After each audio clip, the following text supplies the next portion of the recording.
On today's show, the Dallas Mavericks cut their roster down to 16. What does it mean? Is McKinley Wright making the final roster? We'll explain who is and who's not. And then, who's winning the West? Who's winning the East?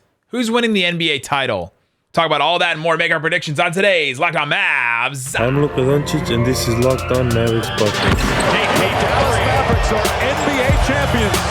Bang! Bang! It's good! And the Mavericks have won the game! If you don't believe, you shouldn't be here. If you don't believe, you shouldn't be here. And welcome. You are locked on to the Dallas Mavericks. My name is Nick Angstadt, media member and NBA channel manager for the Locked On Podcast Network. Thanks for making Locked On Mavs your first listen every day. We are free and available on all platforms, including YouTube, where the best way you can help us grow the show is to comment anything below. Let us know who's the number one seed in the West this year. Suns were last year. Theo Pinson thinks it's ridiculous to say the Nuggets this year, so maybe just say Nuggets. Joining me, as always, my co-host, writer, and contributor at Mavs.com, the prediction purist, the One More Thing King. What you got for me, Isaac Harris? You know what? I'm old enough to remember the Mavericks being interested in a former Luka Doncic teammate that they flirted with for a while. Stop me if you've heard this before. They were close to being, close to signing them. Minimum deal. It's like, man, I think it's happening, but then it didn't happen for a while. Friends with Luka. Of course, I'm talking about Goran. No, I'm not. Talking about Facu. Never been down this route before. Facundo Campazzo is still not officially a Dallas Maverick, or even like reportedly confirmed a Dallas Maverick, but there are reports all over the place. But yeah, today we're going to get into our a couple of newsy things that came out from Mavs camp. They cut down some of the training camp guys, but they did not cut McKinley Wright, so we will talk about that and explain what all that means. Is he a two-way guy? What's happened to Tyler Dorsey? All that. Josh Green also got his fourth-year option picked up for the Mavericks, so we'll talk about what that could mean for his future. And then we'll talk a little about Facundo. Oh, my God. Facundo. Oh, my God. Oh, it's great. That's why you go straight Facu. Say the full name. No, you gotta go with Facu. Facundo Campazzo. Yeah, it's gonna get really weird if it's like, hey, when you're talking about Facu. Hey, Hardy Sean Heath. Wood. Good freaking luck when he gets introduced as a Dallas Maverick. Okay, so the Dallas Mavericks cut the training camp guys. They cut all the 5 training camp guys except for McKinley Wright IV. So Bingham's gone, Stewart's gone, Tyler Hall's gone. Mogi is gone, and they cut all of them, and then the Mavericks just say the roster's down to 16. What does that mean? Is McKinley Wright on the roster? Yeah, so the deadline for rosters to be official is on Monday. So Jason Kidd, is like, hey, we're going to have this final scrimmage. Cal even tweeted about it, about having this final scrimmage on Wednesday. Cuban, everybody's there. Cuban talked to some of the media today. I'm sure some people seen some quotes from Cuban yesterday, if you're listening to this on a Wednesday or Thursday. But yeah, and he was like, hey, we're going to make our cut downs on Wednesday. A lot of teams are, picking random days. Some teams carry their decisions right up until the deadline on Monday. They're trying to figure their rosters out. Yeah. And for me, that's kind of what I look at this McKinley Wright situation of, hey, they were sure about the other 4 guys. And like, hey, they're not going to be on the team. McKinley Wright, Colorado guard, spent a little bit of time with Minnesota, had a nice little preseason, defensive guy, but also had some offensive moments in the preseason too. They're like, hey, to me, it sounds like let's just buy a little time a little bit. Like They have an open 2-way spot. Right now, they have, if you want to count McKinley Wright, they have 15 guys under contract. You can, when you go into the season, you can have 15 full-time, regular, however you want to say it, roster spots. Then you have 2 ways to have a total of 17 guys on your team. In training camp, you can have 20 guys on your roster. But right now, it's just buying time, I think. And if, some people got really confused today because the Campazzo stuff isn't official, but there's been a lot of reports. And they're like, well, how's McKinley Wright still on the team? There's like a couple of different routes they can go with it. They could convert McKinley Wright to a 2-way contract if he's down for that. And then it opens up, one of the roster spots. Then you can bring in Facu, whoever, or there could be like a 2-for-1 trade on the horizon. They're trading like two guys on their bench, open up a spot, or they just flat out waive McKinley Wright like sometime in the next 3 days. Yep. And that opens up a spot too. So just options. They have options, and most likely, I think McKinley Wright turns into the two-way guy, but we'll see. I'd be fine with that. But I think what Isaac said at the beginning was right, is that they have seen enough of the other guys. We haven't seen enough of McKinley Wright yet, and they just want to keep him around. He's the one guy that really flashed. He showed some defensive chops, picking up guys full court, making it tough for guys, dribble and scrimmages in preseason. We saw him. Didn't he have 10 assists in one of the preseason games too? So like we've seen him be a distributor. We haven't seen him really shoot the three, which is something I really wanted to see him do and see what he's capable of. But yeah, that he's an interesting player for the Mavericks, and they're keeping him around. And the Campazzo stuff is not official yet, so they can still do this, and they can still, like go through the last preseason game, which is on Friday, and make the roster decisions after that. That's what I was going to say. We still have a preseason game. So it's not like, we're not going to get the fourth quarter minutes of all those four guys they just cut because they're not on the team anymore. That's true too. So like McKinley Wright's going to get some run, Tyler Dorsey, all of that. So it's like, the bench warmers, air quotes here, are going to be some of the guys that's going to be on the team, it looks like. So Friday should be, fun. Other thing that came out the other day is that Josh Green's fourth-year option was picked up on his contract. So his rookie deal, they pick up the fourth-year options. Isaac, does that mean that the Mavericks they have confidence in him? Is that all the Josh Green hype, the hype train that people have tried to drum up? Does this have anything to do with it? No, I mean, it's just the safe route with it. It's like, hey, let's go ahead and pick up the option. It does show a little bit of belief because you do see some of these guys, their options not get picked up, and that's just kind of a sign that the team's like, hey, we don't really care if we lose you or not. Jalen Smith with the Suns. He was a guy that they didn't pick up. They didn't pick up his option. Now he's starting on the Pacers. Yeah. So now you're looking at, when it gets into, next summer, you're looking at extension stuff for Josh Green. What's this? This is a huge season. I mean, this is the biggest season of his career so far. And what's his future? Restricted free agency? Is there extension down the line? I don't know. This year will determine a lot for him. So now his $4.7 million does become guaranteed for next year. So that's also something that's going to be on the books. He will be a restricted free agent after next season. So like Isaac said, the extension talk comes up for him. So this is a really big season for him to really solidify himself. But the Mavericks did show some belief in him in picking up that option, taking the safe route, keeping him on the books for another year.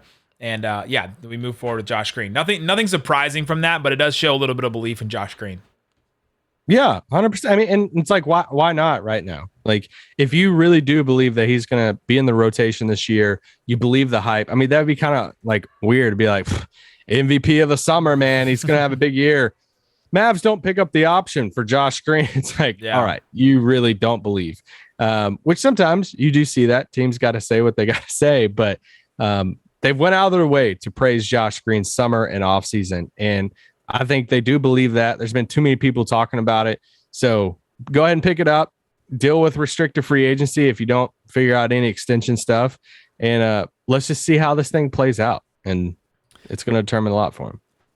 Last thing here. Why has the Campazzo news not been official, or why is it seemingly dragging on for like days on end now? Because Facundo Campazzo was a player that the Mavericks were interested in. Mark Stein reported that. We believe that for sure.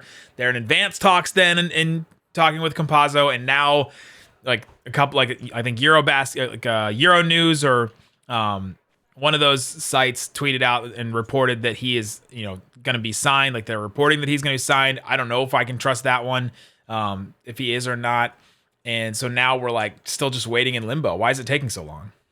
Well, I think it's just there's a bunch of different options. Could they be talking about money stuff? I think he has other offers on the deal from some EuroLeague teams. Could Dallas be working on a trade like we mentioned a while ago to where it's like a 2-for-1 type of trade and they're waiting for that to go down? Is Dallas waiting on some other roster cuts from some other teams, or maybe a potential trade to go down for another team to where somebody's going to get waived and they're just kind of like keeping their options open? It wouldn't shock me if this thing carried on to like Monday, like right towards the deadline, and they're just like flexibility. Let's see how this thing shakes out throughout the rest of the league with trades and other cuts, and then bring him on Monday if that's the case. If they really wanted to see him in the preseason, the last preseason game, they would have brought him on already, but they haven't. It's too late now. Yeah. Coming up, who's winning the West in the NBA? Who's winning the East? We're going to do our standings predictions and then go through all the way to pick our final four teams and then pick the NBA Finals winner coming up. But before we do, let me tell you about BetOnline. BetOnline is the best place to check out the odds and lines and spread, and it's just a good way to talk about basketball, talk about sports. So go check it out. They have all kinds of different options. League leaders. They have odds for league leaders, Isaac. Uh-oh. NBA assist leader, James Harden, plus 200. Okay. Chris Paul, plus 225. No. Tyrese Halliburton, plus 600. Random. That was really high. Luka Doncic, plus 700.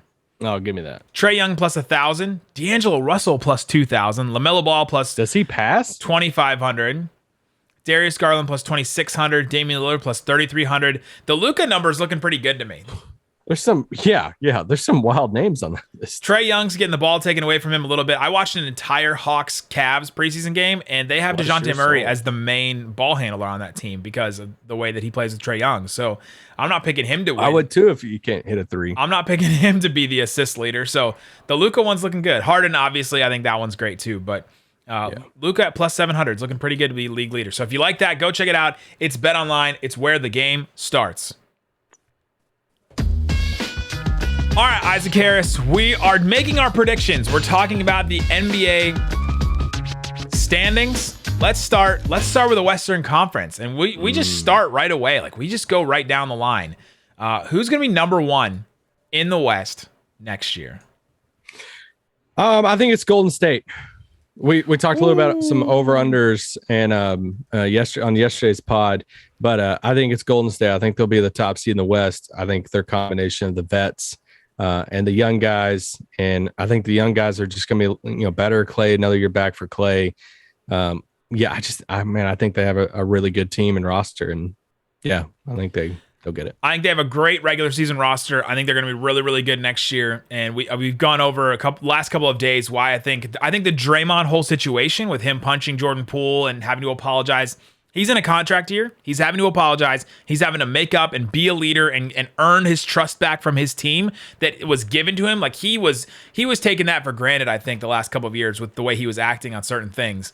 And now he's not, and he can't. And so now he's going to be on his best behavior because of the contract year, because he has to be a leader and all that again, earn all that back. And so I think they're going to be a really good regular season team. I have them number one in the West as well. I don't have the Nuggets number one in the West. Sorry, Theo Pinson. I changed my answer, but I do have them number two. I think the Nuggets are going to have a really, really good season. I think bringing Jamal Murray back to that team. They won 48 games last year without Jamal Murray. So bring Jamal Murray in. Only 9 games of Michael Porter Jr. last year. Bring Michael Porter Jr. back. I think that's the number 2 team in the West. I have them at 3, but give me the Clippers at 2.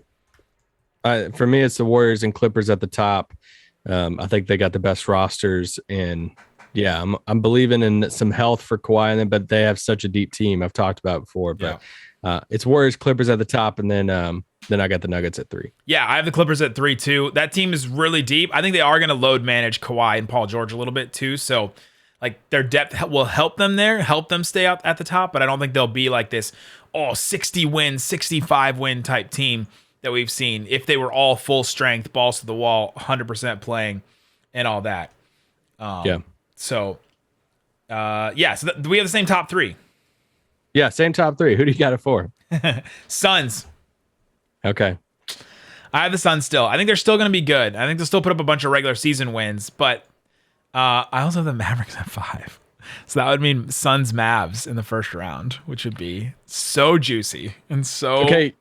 So you're gonna laugh, but I have the Mavs at 4 and the Suns at 5. Okay, I'm up for switching them. I'm up for switching them. So I have Mavs at 4, and part of the reason why I have Dallas at 4 is I know some people have already been DMing me saying, "Hey, you still waiting for that trade?" Yes, I am. I do think that the Mavs will make a trade at some point. I do think that they're going to make a trade, like a win now type of trade, and I just think Luka's that good, and I think all the pieces fit so well around Luka, and so I have them at 4. The Suns are fascinating to me because there's a whole world in which they just totally implode. And they're like in the play-in, like deep in the like 9 or 10 in the play-in or something crazy. Because like I don't like their bench, but no. And then obviously DeAndre Ayton, you have Sarver stuff, Chris Paul another year older, and it's like, all right, I love Mikal. I think Booker's so talented, but they're not deep, and Crowder is already not playing for them, and they haven't traded him yet, right? So like that's already another knock on them to bring them down a little bit more. I just think they have they're kind of like Brooklyn for me. They have too much going on for them to be like at the top. If they do like write all of that and they're like a top 1 or 2 seed, I'll be shocked. But I have them swapped. Mavs at 4, Suns at 5. Yeah. So we have the same top 5. Yeah, we do. And I think a lot of people, well, I say a lot of people, I think it's that 6th spot that is like fascinating. It's so tough. Yeah. But I think that top 5 is solidified.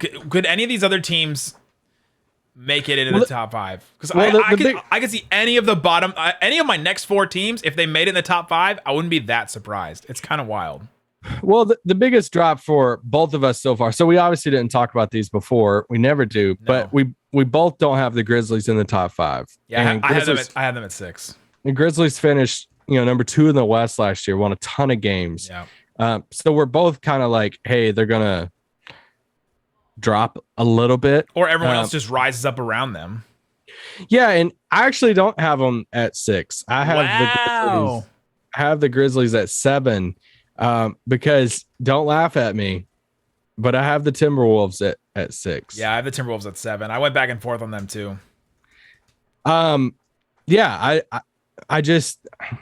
I really like Finch as a coach. I think I mean, as weird as the fit of Cat and Rudy will be, Rudy will make them a better defensive team. They'll be better. Yeah. And I liked a lot of their moves they did around the roster with Kyle Anderson and some of those guys, Torian Prince, whatever. They kept the McDaniels Russ interaction last night during the game was great. Them throwing the ball back at each other.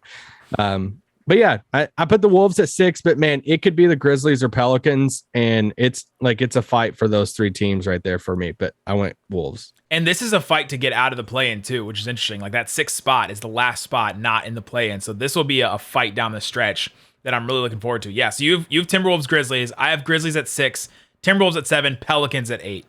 Yeah, I have Pelicans at 8 too. And if you had these 3 teams in any order, like I wouldn't be surprised at all, because I think they're all very similar. Although the Grizzlies have already done it, like they've already been good. They've already won one playoff round. They've already, Yeah, so I guess what's some of your, like when I'm looking at these like top like 8 right here, I guess some of the ones that I'm putting my flag on that I feels like in the minority is like I think the Nuggets have a better record than the Suns, which you do too. Yeah. I think the Wolves have a better record than the Grizzlies. I feel like that might be in a minority for a few people.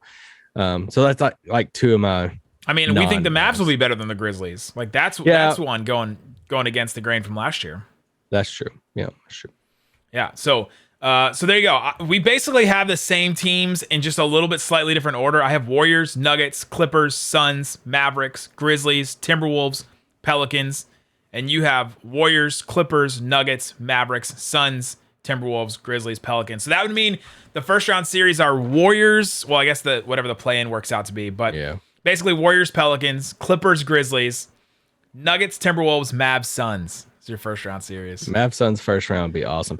Who's your 9th and 10th in the play-in? Because I have the Lakers and Blazers. Lakers? And give me the Kings, baby.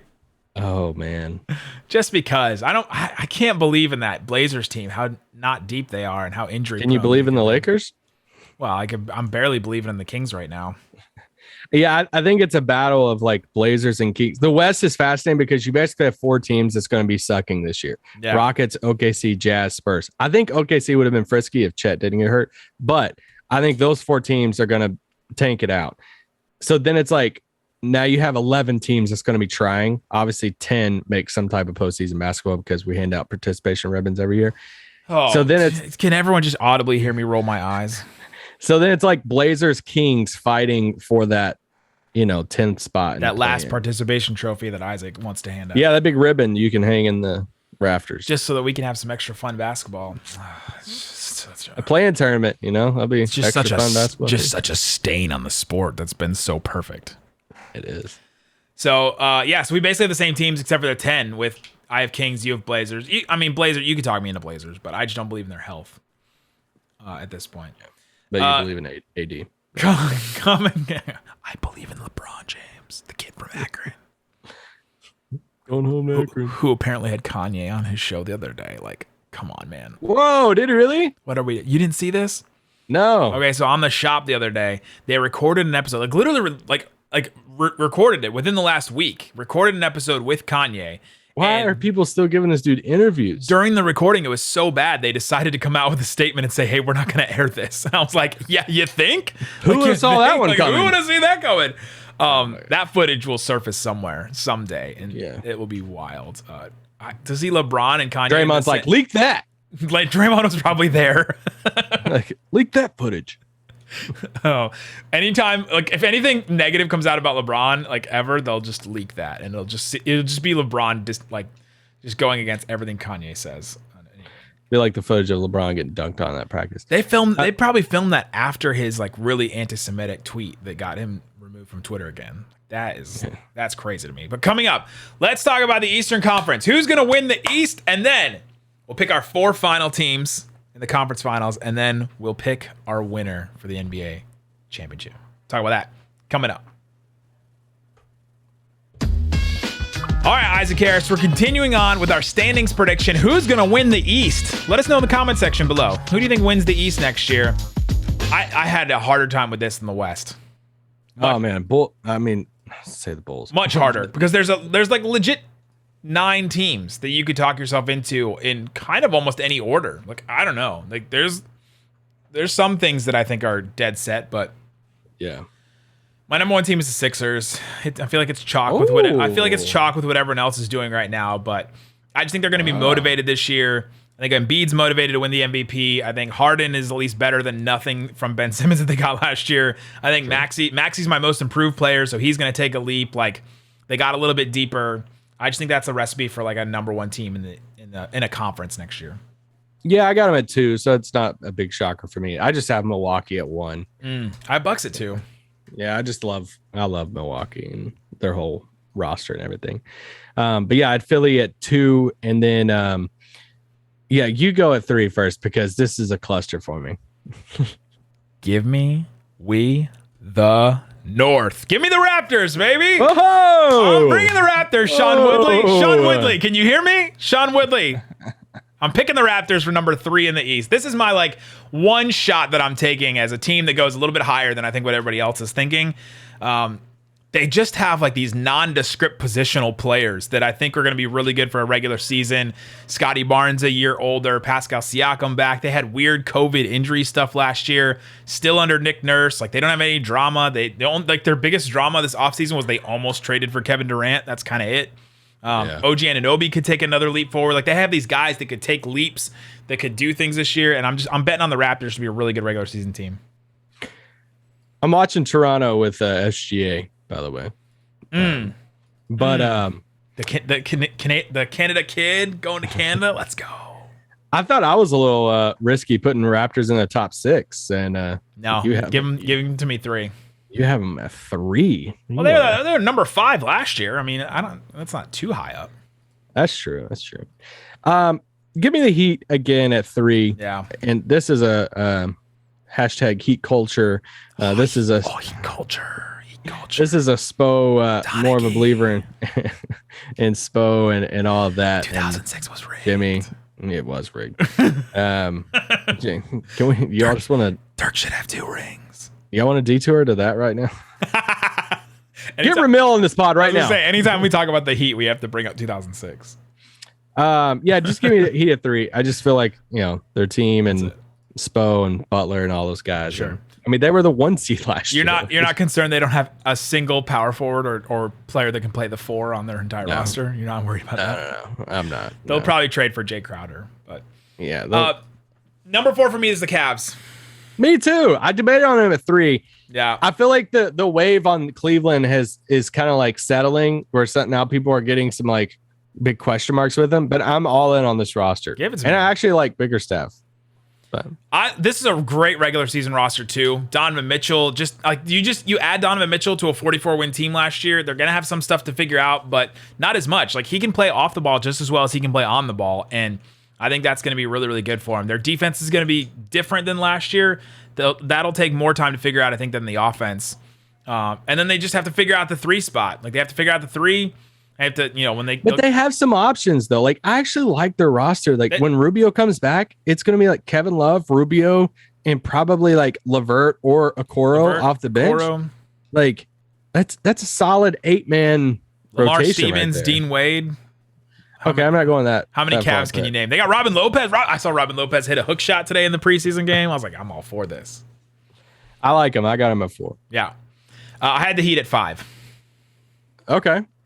I had Boston at 5. Do you have Boston at 6? Yeah, I had Boston at 6. I dropped Boston a little bit because of the coach thing, and I just like some of the other teams better than them at this point. But also remember, like, the difference between 1 and like 4 last year was like 5 games. So like this whole like group right here could all be so close together. It's just going to separate.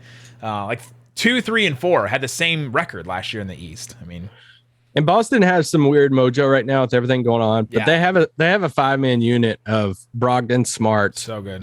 Brown, Tatum, and Horford. Even without Williams, that's a really fun 5-man unit. It's really good. But anyway, I have them at 5. I have Toronto at 6. Yeah. So we have the same 6 teams. Same top 6 teams. A little different order, it's but like we've done this before. It's like we didn't tell each other what we were gonna do. Like I thought I was a little rebellious because I didn't have the Nets in the top 6. I'm like, oh, Nick's definitely gonna. I got the Nets at 7. I started when I first started doing this. I had the Nets like 9 or 10, and then I just was like, dang. I just slowly creeped them up because they didn't get any games from Kyrie last year. They didn't get any games from Simmons last year. They did get some from Harden, but yeah, the Nets will be. They'll be fighting for that out of the play-in, I think, situation and trying to get out of there. If you told me that all of their roster stayed intact by the end of the season, I would have them in the top 6 for sure. I'm banking on there's trades that will happen. Will one of them be Kevin Durant? I mean, that would throw the whole thing off. Yeah, but they don't have, they want to still like be good. So I'm not putting them in the bottom of the East, but I think they're a play-in team though. So you have them at 7? Yeah, I do. Yeah, I have Bulls at 8. I have Atlanta at 8. And I have the Hawks at 9. So we split those. Yeah. And because I think it's clear for most people is going to have those top 9 teams in some order. It's pretty crazy that the Hawks could be a play-in team. And honestly, the Bulls, like both of these teams that went kind of all in on, getting win now players, DeJounte Murray, DeRozan for Chicago, and DeRozan had like a 2-week span to where Kendrick Perkins is calling for MVP for him or something, and it's like, all right, calm down, people. What's the highest you could see the Hawks be this year? Because like I could see them as a 4 seed, and we'd be like, oh yeah, we should have known. They had a bounce back year. They had just an awful year last year. DeJounte Murray adds so much to this team. Who do you think is better backcourt, Garland and Mitchell, or Trae Young and DeJounte? Dang, that's tough. I'll pick Mitchell and Garland. Yeah, me too. Because I think each individual is better than DeJounte. So like, they're all like 6'1" guards, and DeJounte Murray is the only defender in that whole group. So I don't know. Yeah. But yeah, that's top 8 in the East. And then when it comes to the 9th spot, you know who I'm going with? No, that's we just did. I mean the 10th spot. 9, yeah, 10. 10th spot, baby. Give me the Detroit Pistons. Oh, I didn't. I put the Knicks there in our board, JB. Okay, sorry, JB. I didn't have it in me to pick the Pistons, but man, that's a good pick. Yeah, tell Koo. I got you, bro. Yeah, I like that pick. This is their fun season. All right, and then every year we pick our final 4 teams. What did we pick last year? Last year, our final 4. Oh my gosh. Okay. I forgot we did this. Eastern Conference last year, I had the Nets and the Bucks. I was close there, sort of. Okay. You had the Nets and the Bucks. Okay. Western Conference Finals, I had Lakers and Mavericks. Oh. You had the Jazz and the Mavericks. Wow. They did face each other. It was just the first round. I had Lakers Nets in the finals. You had Mavs Nets in the finals. That's how good the Nets were last year. What a crazy 365 days they've had. All right, who you got this year? What do you want to do first, West or East? Do East first. East. Yeah, I mean, I'll go chalk on it. Bucks Sixers, and I have the Bucks coming out of the East. Give me Bucks Raptors, baby. I know it's not possible the way that I have them in the standing setup, but give them to me. These are my final 2 teams in the East. That's good. I really wanted to lean into Cavs being there, but I don't know if their perimeter defense is going to be good enough by then. Yeah, I can't in year 1, but Raptors is a sneaky pick. But yeah, Bucks Sixers. Bucks in there. I went you through have Bucks in the finals. I went through this whole thing, spent so much time on my standings, and then was like, I want to pick Bucks Raptors, but then I was like, that literally can't happen if they're the 2 and the 3. Like physically. Western Conference. Sucks. You go first. Clippers Nuggets. Oh, wow. Clippers Nuggets. Clippers Nuggets. Dang. I think the Clippers will be good this year. I think this is I like do too, yeah. This is their last like full year with those guys, and I think they finally put it together. Like they finally have to have one healthy season, right? Like they haven't had one healthy season. Yeah. Give me a rematch. Warriors Mavs. Wow, we have all different. Wow. You must Give me I must really hate the Mavs if I didn't pick them to go to the conference finals. Once again, I think they're making a trade this year. Okay. And then I picked Clippers Bucks for the finals, and then Bucks will win the championship. I have the Bucks win a title, but I have Warriors Bucks. Really debated on it though. Actually, no, just for the sake of it, I'll pick the Warriors again. Okay. Back to back. Yeah. We went through all this diversity. We went through all this. We went through everything. That's what their championship parade would sound like. There you go. Let us know in the comment section who's going to win the West, who's going to win the East, who's your NBA title favorite. Guys, thanks so much for hanging out with us. We will be today, if you're listening to this still, we will be at Roller Town at about 5 Central, 6 Central. We'll be hanging out around there at about that time. So go hang out at Roller Town. There's going to be a bunch of Mavs people there. Jeff Skin Wade and Ben and Skin will be hosting their show there live during the day at like 10 a.m. Central or something like that. Crazy. Yeah, we're doing some type of roundtable there talking Mavs. I know we've gotten some DMs about it and stuff yesterday, this week. And yeah, if you want to come hang out, talk some Mavs, we'd love to meet some of the listeners here in Dallas. Thanks for making us your first listen. Make your second listen, the Odyssey Ultimate Pro Basketball Preview 2022. I hosted it all 6 episodes, had some great roundtables. I've loved each one of the roundtables I got to do with all the hosts. We have some great hosts on this network.